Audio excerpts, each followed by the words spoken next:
Everybody, and welcome back to Trudge, Journey to Being Recovered. I am your host. My name is Dexter. I am a recovered drug addict alcoholic. Welcome back to the program. Hope everyone's doing well. Last week, we finished up Chapter 8. It was a chapter devoted to the wives. And this week, we are moving through, getting very, very close to finishing the 164. We're on page 122 with Chapter 9. It's called The Family Afterward. This chapter entails the life of a recovered alcoholic and how it relates to his family, both before he gets well and once he gets well.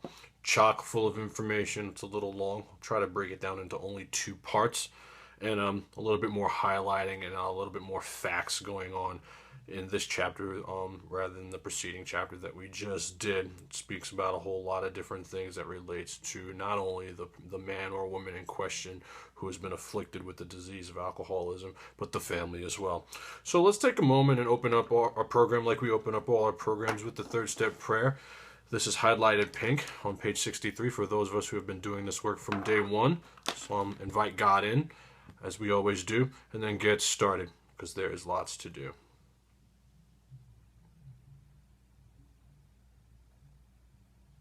God, I offer myself to Thee, to build with me and to do with me as Thou wilt. Relieve me of the bondage of self, that I may better do Thy will. Take away my difficulties, that victory over them may bear witness to those I would help of Thy power, Thy love, and Thy way of life. May I do Thy will always. Thanks to those of you who joined in, and let's get started. Chapter 9, The Family Afterward, page 122. Our women folk have suggested certain attitudes a wife may take with the husband who is recovering. Perhaps they created the impression that he is to be wrapped in cotton wool and placed upon a pedestal. Successful readjustment means the opposite. All members of the family, and I have the words all members of the family highlighted orange, okay? It says all members of the family should meet upon the common ground of tolerance, understanding, and love. Let's go ahead and underline those 3 words. I would tend to maybe add the word patience there as well. This involves a process of deflation. The alcoholic, his wife, his children, his in-laws, each one is likely to have fixed ideas about the family's attitude towards himself or herself. Each is interested in having his or her wishes respected. This is going to be highlighted orange, and it says, we find more one member of the family demands that others concede to him, the more resentful they become. And this is kind of how it was in the early goings when I got, clean and sober, thinking it was my way or the highway, acting like some kind of entitled king of the castle. That really puts a strain on the dynamic of a family trying to get well when we have one person who is suffering from this, enlarged ego, feeling like he can run the show. It says this makes for discord and unhappiness, and more times than not, that's going to be the case, okay? And why? Is it not because each wants to play the lead? Is not each trying to arrange the family show to his liking? Is he not unconsciously trying to see what he can take from the family rather than give? Okay, again, this is all about giving, but at this point in a lot of families, a lot of men just getting well, women just getting well, they're still accustomed to taking, okay? They're trying to steal something from the mainstream of life, from their family, rather than what they can bring to what they can give. This is going to be highlighted orange. It says, cessation of drinking is but the first step away from a highly strained abnormal condition. So again, just another way the book is, trying to relate to you, the viewer, how not drinking is just a start. Okay, we have this abnormal strain condition, this malady. We suffer from these bedevilments, and just taking the alcohol away, that's just step 1, to the part of getting well as a whole. Okay, the book talks about this in masterly detail on dozens of pages in this book. There's a lot of people that believe this program is just about not drinking, and there's some truth to that. We come to the doors of the rooms of Alcoholics Anonymous and Narcotics Anonymous and whatever 12-step program you may be attending, with this problem that we want to stop. But what about when you stop that problem? For many of us, it gets worse when we stop because we are suffering with the disease that has not been treated. Okay, and that's what the steps are for. It's just the first step away from getting well. A doctor said to us years of living with an alcoholic is almost sure to make any wife or child neurotic. The entire family, to some extent, is ill, and I believe that.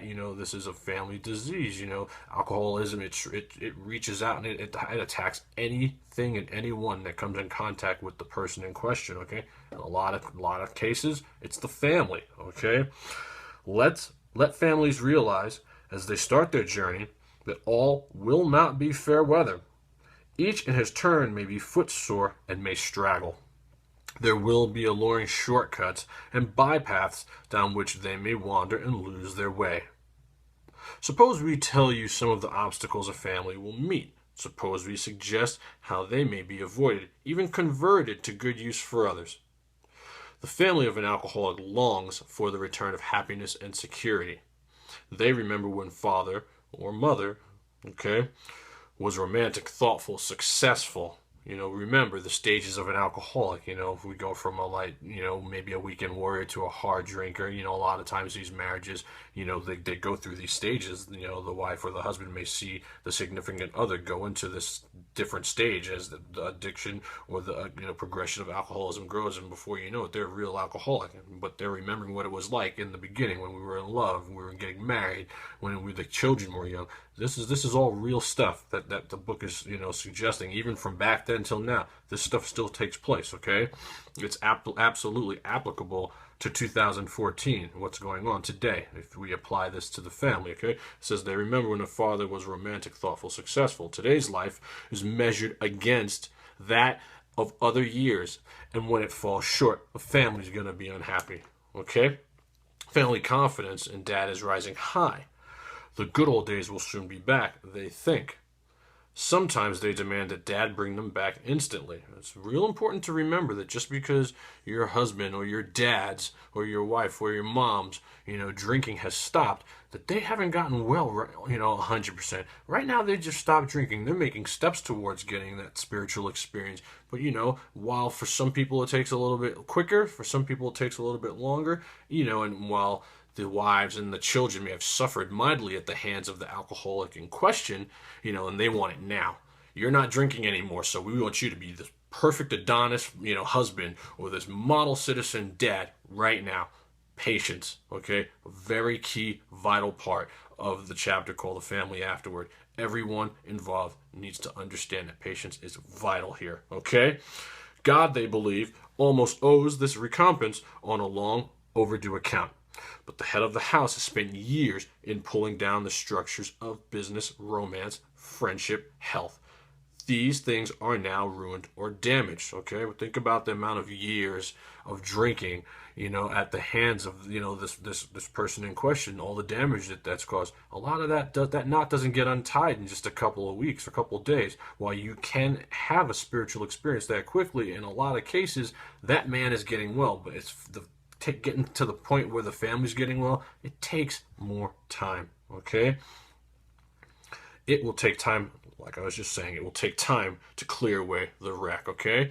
In my experience has been, the clearing away of the wreck, a lot of that happens in the steps 4 through 9, and when we get to that point, then and only then are we able to summon the power to help meet the emergencies that are taking place in our homes, at our jobs, and then we get well as we continue to practice these principles in all our affairs and apply what we've learned from the steps and this book into our lives. Then we continue to get well. Remember, all our affairs, but the family afterward, what happens at home is of paramount importance, okay? Though old buildings will eventually be replaced by finer ones, the new structures will take years to complete. I don't know if they'll take years, My relationship ended, but I still did have a relationship and do have one with my son. And I've noticed that that's gotten a lot better since I've had a spiritual experience and really, start to work, not, my program or your program, but the program that's in this book, and practice these principles in all of my affairs and really do what the book has asked me to do in a lot of areas, especially in this chapter. It's gotten a lot better. It hasn't taken years, but it did take some time. I had to get right with God and get right with myself before I was able to get right with him. Same kind of thing with the families. I think it's situational. You know, I mean, if you have a violent drunk that's beating his kids and beating up his wife, and you know, you may stop drinking, and it might take years to, you know, to heal a lot of those wounds. I think it's situational. Father knows he is to blame. It may take him many seasons of hard work to be restored financially, but he shouldn't be reproached. He shouldn't be criticized, okay? Perhaps he will never have much money again. That is a possibility. You know, men, women, they lose great jobs due to alcoholism that they may never get again, okay? But the wise family will admire him for what he's trying to be rather than for what he's trying to get. You know, and hey man, I give credit to anybody that is trying to, you know, lift themselves up and be better people rather than somebody that's trying to get after something that's material, you know, or attain something rather than achieve. You know, the family afterward, they want you to achieve, you know, happy, joyous, and free in your family, you know, in your entire life, in all your affairs, you know, and your family will recognize that if it's a genuine effort. More times than not, that will be the case. I'm not saying it's easy. There's a lot of work. You've done a lot of damage out there, you know, in your tsunami, you know, tornado, you know, of the alcoholic lifestyle that you used to lead. You know, a lot of people have more than likely gotten hurt. Okay, so now and then the family will be plagued by specters from the past. For the drinking career of almost every alcoholic has been marked by escapades, funny, humiliating, shameful, or tragic. This is fact. You know, at least that's been the story of my life. The first impulse will be to bury these skeletons in a dark closet and padlock the door. The family may be possessed by the idea that future happiness can be based only upon forgetfulness of a past. That's crazy. That's nonsense, okay? This is going to be highlighted orange. It says, we think that such a view is self-centered and in direct conflict with the new way of life. We're done running. You know, by the time we get here, we've had this spiritual awakening. We're facing our dark past. We're facing our fears. We've got nothing to hide. You know, our fourth step, fifth step, we've recognized the things that about us that don't serve us. You know, what we have is we have a tool that we can use now to help other people. Okay? It should always be out on the table. Now, the gruesome details, they're not necessary. You know, but the family should know what you've come from. Okay? Says Henry Ford once made a wise remark to the effect that experience is the thing of supreme value in life. That is true only if one is willing to turn the past into good account. And again, you can run from your past or you can use it to be helpful to yourself and other people. Okay? I used to run from everything. I don't run today. I don't run from people. I don't run from myself. I don't run from my past. I've embraced it, and believe me, I've been able to use it to help other people. I'm doing that right now. You know, I've outed myself and told people things that, you know, while a lot of people may be ashamed or embarrassed of, I use them because I know other people out there are struggling with the same thing. Okay? This is going to be highlighted orange. It says, we grow by our willingness to face and rectify errors and convert them into assets. That's what we're doing. Okay? You may have a checkered past, but it only stays that way if you continue to let it be something that is negative in your life. But when you take that and turn it into something that has been positive, and this is what happened as the result of doing this, it's now an asset. It's probably the most powerful asset that you can have. Okay? The alcoholic's past thus becomes the principal asset, and the word asset is going to be highlighted orange, of the family, and frequently it is almost the only one. I mean, remember, a lot of cases we can only go up. Things have been so bad in the home, okay? The painful past may be of infinite value to other families still struggling with their problem. We think each family, which has been relieved, owes something to those who have not. And when the occasion requires, each member of it should be only too willing to bring former mistakes, no matter how grievous, out of their hiding places. Remember, no secrets. Now, obviously, there's some things people just don't need to know about you, but when the situation warrants and you can be of help to somebody else, share your story. You know, it's absolutely, I mean, we're here to help others. It's what you need to do. Okay, it's going to benefit you. It's going to benefit your family. Absolutely. I mean, believe me, when we were out there drinking, drugging, and doing all the debauchery, we didn't care then. Why should we care now? Okay, this next paragraph, the end of this whole paragraph, is going to be highlighted orange. Super, super important. There's a couple passages and paragraphs and statements in this book that I just absolutely adore. You know, I've just fallen in love with them over time. This is one of them. You know, it reminds me that I need to be staying on top of what my story is in relation to how it can help other people. Okay, it says showing others, and this is going to be underlined as well as all highlighted. It says showing others who suffer How we were given help is the very thing which makes life seem so worthwhile now. Cling to the thought that in God's hands, and the words God's hands are circled, the dark past is the greatest possession you have, the key to life and happiness for other people. With it, you can avert death and misery for them. Just think about if Bill and Bob kept their past to themselves, where would we be? It is possible to dig up past misdeeds so they can become a blight, veritable plague. For example, we know of situations in which the alcoholic or his wife have had love affairs. In the first flush of a spiritual experience, they forgave each other and drew closer together. The miracle of reconciliation was at hand. Then, under one provocation or another, the aggrieved one would unearth the old affair and angrily cast its ashes about. This is not unusual. There's a little spat at the house. The wife gets upset, and she starts bringing up stuff that you did. A few of us have had these growing pains, and they hurt a great deal. This has happened to pretty much everyone I know, including myself. Husbands and wives have sometimes been obliged to separate for a time until new perspective and new victory over hurt pride could be won. In most cases, the alcoholic survived this ordeal without relapse, but not always. This is going to be highlighted orange. It says, so we think that unless some good and useful purpose is to be served, past occurrences should not be discussed. There it is. The book is very clear about what they're asking you to do.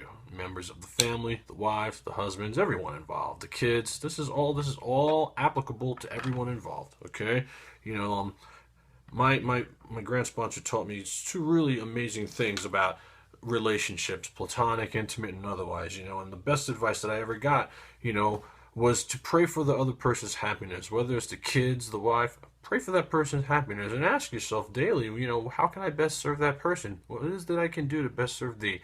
When we do that and keep the focus on giving back to someone else or helping someone else, it really takes the power of our egos, our self-centeredness, and everyone heals when everyone's doing that for everyone else. I believe that's why my relationship with my lady today is the way it is, because we both practice that regularly, and that's something new for me. I didn't learn that until I did this work. It says, we of families of Alcoholics Anonymous keep few skeletons in the closet. There's never a day where I didn't have like a whole boneyard in my closet. Today, that's not the case, okay? Everyone knows about the other alcoholic troubles. This is a condition which in ordinary life would produce untold grief.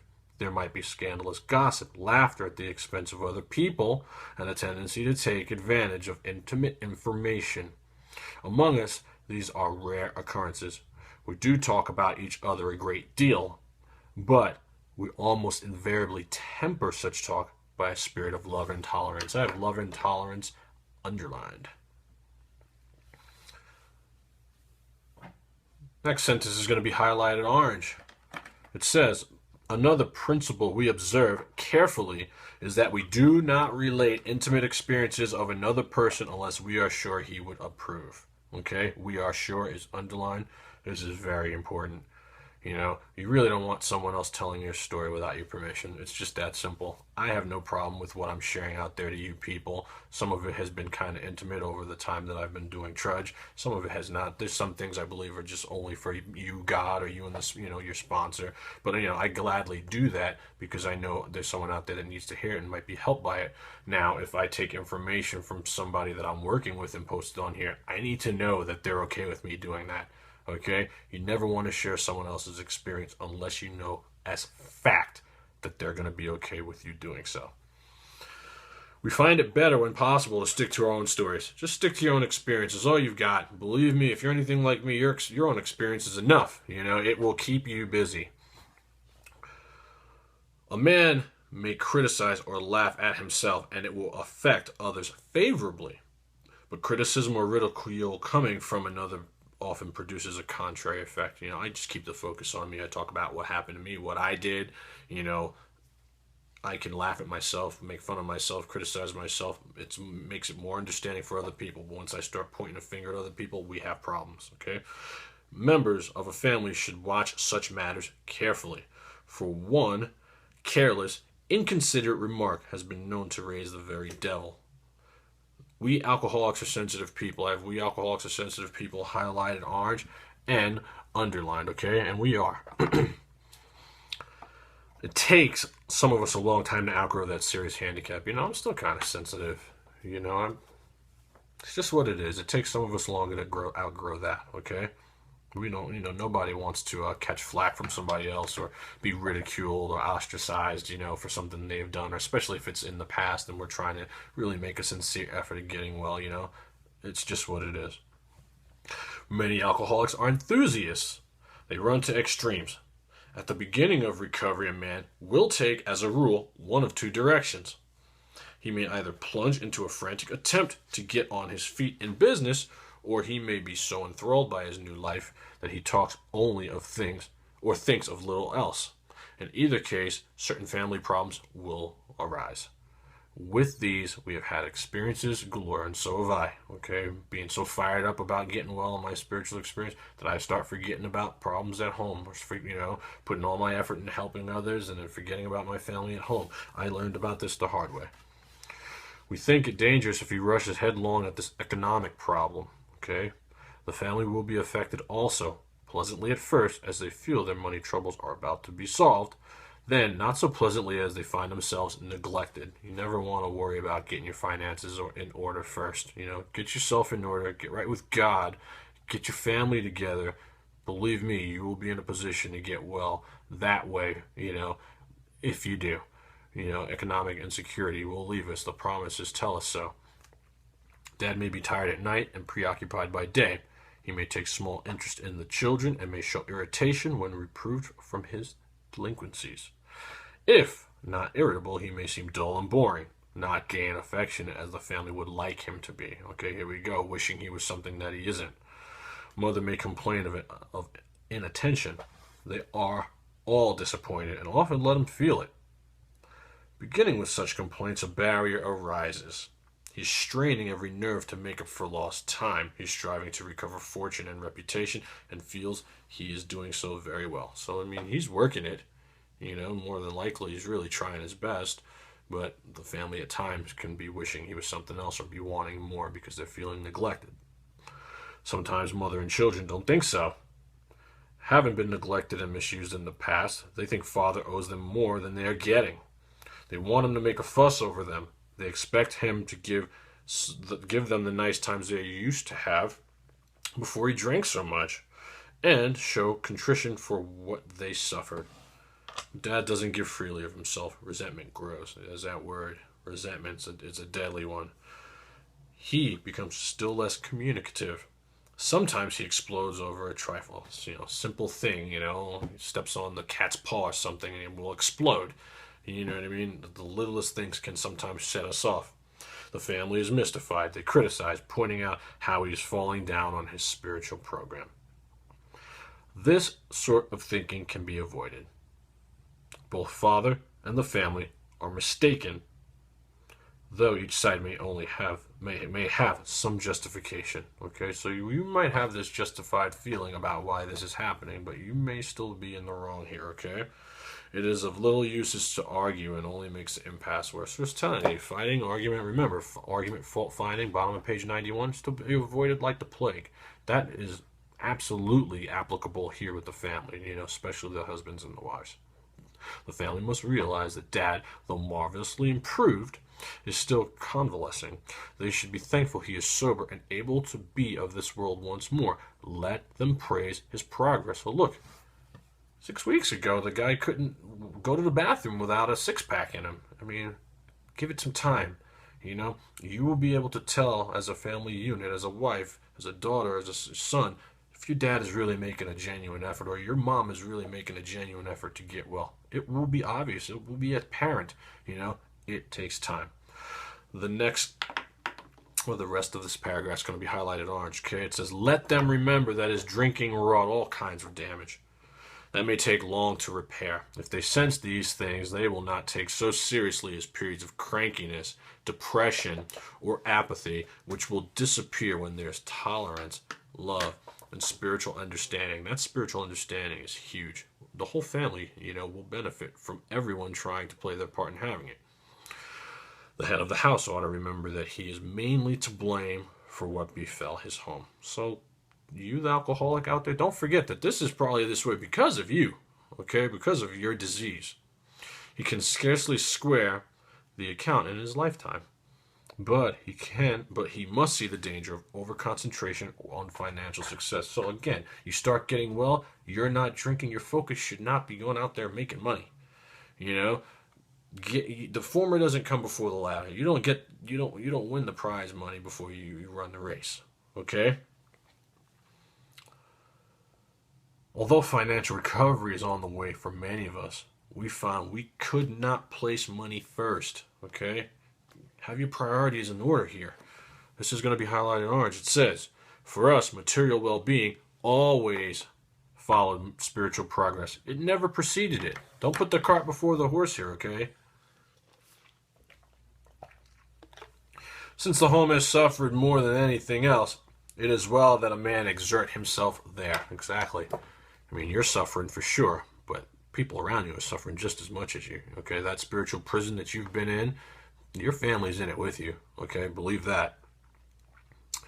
He is not likely to get far in any direction if he fails to show unselfishness and love under his own roof. Man, charity starts at home. You know, your wife, your kids, your attention needs to be there. Helping others is important. There's no question about it. But you can't forget about your wives. You can't forget about your kids. This is your family. This is the nucleus. These people have stayed with you through all the nightmares that you've put them through. They're owed a little something, okay?